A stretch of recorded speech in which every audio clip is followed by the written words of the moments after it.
Merhaba arkadaşlar. Bugün ülke büyütme ve küçültme senaryosunun ikinci videosuyla karşınızdayım. İlk bölümü izlemediyseniz yukarıdaki karta tıklayarak izleyebilirsiniz. Öncelikle seçtiğimiz ülkeler Türkiye ve Çin. Bu sebeple Megabox'ımızı Türkiye topraklarına gönderiyoruz. Ülke büyütme işlemini yapmadan önce Türkiye'nin yüz ölçümü 783.562 km², Çin'in ise 9.597.000 km² olduğunu biliyoruz. Ardından yeşil tuşa basıyoruz ve Megabox'ı kaldırdığımızda Türkiye'nin yüz ölçümünün yaklaşık 12 kat büyüyerek Çin ile aynı boyuta eriştiğini görüyoruz. 12 sayısını Çin ile Türkiye arasındaki kıyas oranı olarak alıyoruz.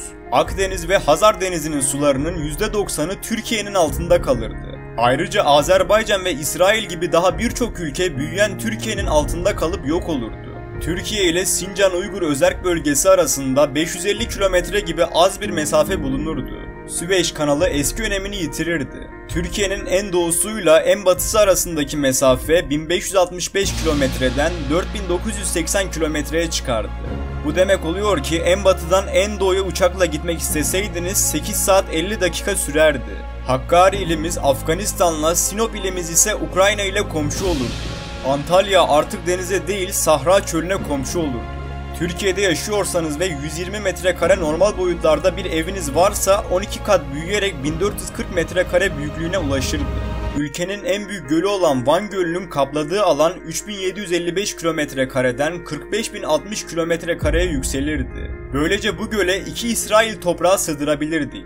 Türkiye topraklarından doğup denize dökülen en büyük nehir olan Kızılırmak, ülkenin 12 kat büyümesiyle 16.260 kilometre uzunluğa ulaşarak Çin'in en büyük nehri olan Yangtze'den bile daha uzun bir nehir olurdu. Türkiye'de ekilecek alan artacağından yıllık meyve ve sebze üretimi 55 milyon tondan 660 milyon tona kadar çıkardı. Bu rakamla bile 972 milyon ton tarım üretimi olan Çin'den bir hayli geride olurdu. Ortalama yüksekliği Türkiye'den fazla olmasına rağmen Çin tarımının Türkiye'den daha iyi olmasının nedeni intensif yani modern tarım tekniklerini kullanmaktan ve hükümetin çiftçiye desteklerinden kaynaklanıyor. Başka bir konu da Türkiye'nin nüfusu 12 kat artarak 1 milyar 20 bin kişiye çıkardı. Fakat 1 milyar 402 milyonun üzerinde nüfusu olan Çin'den daha az yoğun nüfuslu bir ülke olurdu.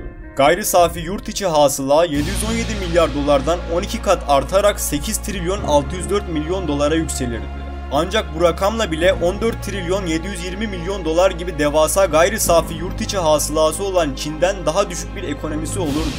Askeri gücü karşılaştırdığımızda toprakları büyüyen Türkiye'nin yeni hava gücü sayısı 4241, Çin'in ise 3260 hava gücü envanterinde yer alırdı. Tanklardan 4751 tane bulunurken Çin'in ise 3205 tane tankı bulunurdu. Deniz kuvvetlerinden 826 adet Türkiye envanterinde yer alırken Çin envanterinde 777 savaş gemisi yer alırdı. Arkadaşlar karşılaştırmalara baktığımızda eğer Türkiye ve Çin eşit büyüklükte olsaydı Türkiye askeri konuda daha güçlü bir devlet olurken Çin ise ekonomi ve üretim konusunda Türkiye'yi gerisinde bırakırdı. İzlediğiniz için teşekkürler. Kanalıma abone olarak bana destek verebilirsiniz.